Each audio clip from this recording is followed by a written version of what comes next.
Alright, hai, salam sejahtera. Selamat datang, saya Jurul Azrul. Welcome pada siri video pendek. Dan kali ini saya nak fokuskan kepada iaitu ramai yang masuk dalam saya punya YouTube channel, dia confuse. Satu ialah teknik, nombor dua ialah indikator. Kan satu lagi dia kata dia tak suka guna indikator. Satu lagi lah dia kata dia nak menggunakan indikator. Satu lagi lah aku guna indikator tapi cara lain. So persoalannya sekarang indikator boleh terbaik. Ataupun adakah tak pakai indikator. Tajuk ni agak klise dan agak macam general tetapi dia sangat penting. Kenapa saya kata penting? Pasalnya lah ramai orang sebenarnya mabuk dengan indikator dan mabuk dengan teknik. Akhirnya tak bawa dia ke mana. Jadi apa yang dimasukkan sebagai indikator? Senang saja you kena faham prinsip-prinsip asas dia. Dan kenapa saya bawa tajuk ni? Supaya you always back to basic.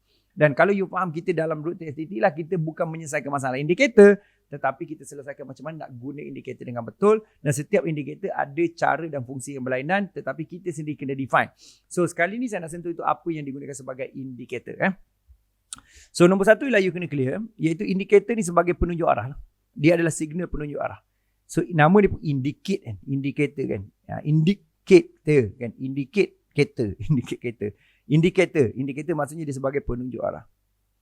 Okey, penunjuk arah. So maksudnya dia tunjukkan arah mana tu, dia adalah signal. Maknanya dia adalah signal yang tunjuk arah, faham tak? Jadi dalam kes ni bila kita sebut indikator, bermaksud kita kena faham apakah fungsi indikator tersebut. Jadi bila kita sebut fungsi, kita kena boleh ada definisi indikator tersebut. Jadi apa pun dia content dia? Content dekat sini. Dalam you trading, kalau you ada mana-mana indikator, you pastikan indikator tu satu ialah boleh merujuk kepada faham penggunaan dalam single time frame. You kena faham. Single time frame tu maksudnya awal-awal kena faham. Maknanya kalau you rujuk indikator apa terbaik, you kena guna indikator tu kena faham. Single time frame macam mana nak guna. So dalam single time frame ni dia kena terbentuk iaitu adakah indikator tu yang you gabung tu. So indikator dia boleh jadi satu ataupun dua ataupun tiga ataupun gabungan semua yang membentuk yang saya panggil CDS. CDS ni bermaksud ialah candlestick dominant setup. Bermaksud apakah setup yang mendominasi candlestick tu semua. Kan setup tu bermaksud senang iaitu arah trend. Senang cerita, arah trend. Okay, arah pasaran. Arah tu trend tu sama tapi saya tahu. Tapi saya tulis arah trend ataupun pasaran. Okay, jadi you kena faham ni. Jadi maksudnya dia kena ada ability untuk tengok. Kalau you guna MACD, you kata okay, kat mana aku nak tahu arah trend? Kat mana nak laku perubahan trend? Kat mana nak tahu permulaan trend?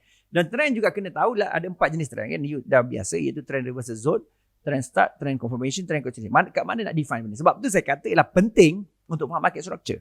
Okay? Lepas tu dari segi sini kat macam mana nak guna secara multi time frame. Jadi multi time frame. Ini soal kedua. Kan? Soal ketiga ialah bukan saja multi time frame tetapi iaitu macam mana untuk menggunakan bagi saya lah risk ratio. Risk reward ratio. Kan? Macam mana you nak pergi kepada risk reward ratio untuk lakukan dagangan. Kan maksudnya. Jadi pada sama juga you kena tahu lah dari segi modal you. Jadi dalam kes ni semua ni terbentuk macam mana indikator, apa benda indikator dan apa indikator terbaik ialah you kena faham. Keseluruhan ni ialah dia kena datang daripada you punya DMP, decision making process. Faham tak? Jadi kalau you faham lah apakah indikator terbaik sebenarnya you sendiri kena define dia untuk jadi terbaik. Kan? Jadi maksudnya dari segi definition tu you kena tahu okay, ini adalah tempat you kena faham market structure. Okay, inilah tempat di entry, inilah tempat buy. So you kena lakukan back test, forward test banyak kali. Jadi kalau you masih lagi mencari indikator yang paling power, sebenarnya yang power ialah you. Kan kalau you tengok Kung Fu Panda tu, last kali dia bertarung dan sebagainya kan. Iaitu dia tendang apa tu, dia cuba ambil scroll yang paling hebat tu, dia buka-buka rupanya cermin.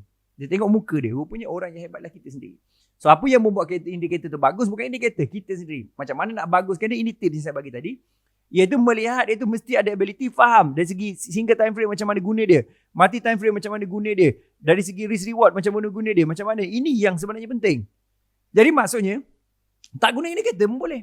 Kan gunakan stick je untuk trade. Kan tapi kena ada definisi apakah dimasukkan signal trend, apakah dimasukkan break, apakah dimasukkan sebagai retest, apakah dimasukkan sebagai pembetulan arah retracement pullback.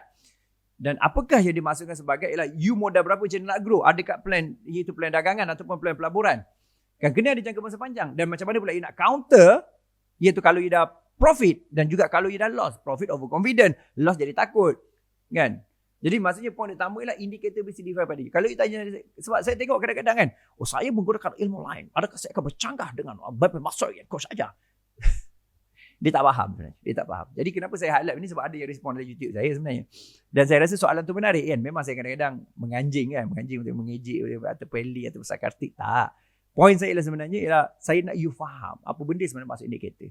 Indikator nothing tau. Yang faham indikator ialah you sebenarnya. Yang buat you faham kan. Jadi indikator sebagai penunjuk. Yes, dia calibrate di antara price movement pada pada market volatility ataupun harga open class OHLC tu, tetapi pada sama cara nak guna lah kita sendiri kena faham. Sebab secara basicnya ada dua, satu ialah bahagian trend, satu lagi bias relator. So macam mana nak kaitkan? Yang tu adalah game dia, bukan game dia adalah indikator mana. Okay, jumpa lagi, please comment, like dan juga subscribe video ni. Dan kalau ada apa-apa tolong bagi tahu saya, you faham tak faham atau nak tanya tetap puas hati ke, nak suruh saya explain lagi ke, boleh. Dan kalau ada video yang you nak saya buat dan explain, insyaAllah saya akan explain. Tapi janganlah rasa sakit hati kan, saya dah tunggu. Contohlah kau kata, coach saya dah bagi tahu tak buat video. Bukan, saya sesuaikan masa ke masa. Jumpa lagi dan salam hormat.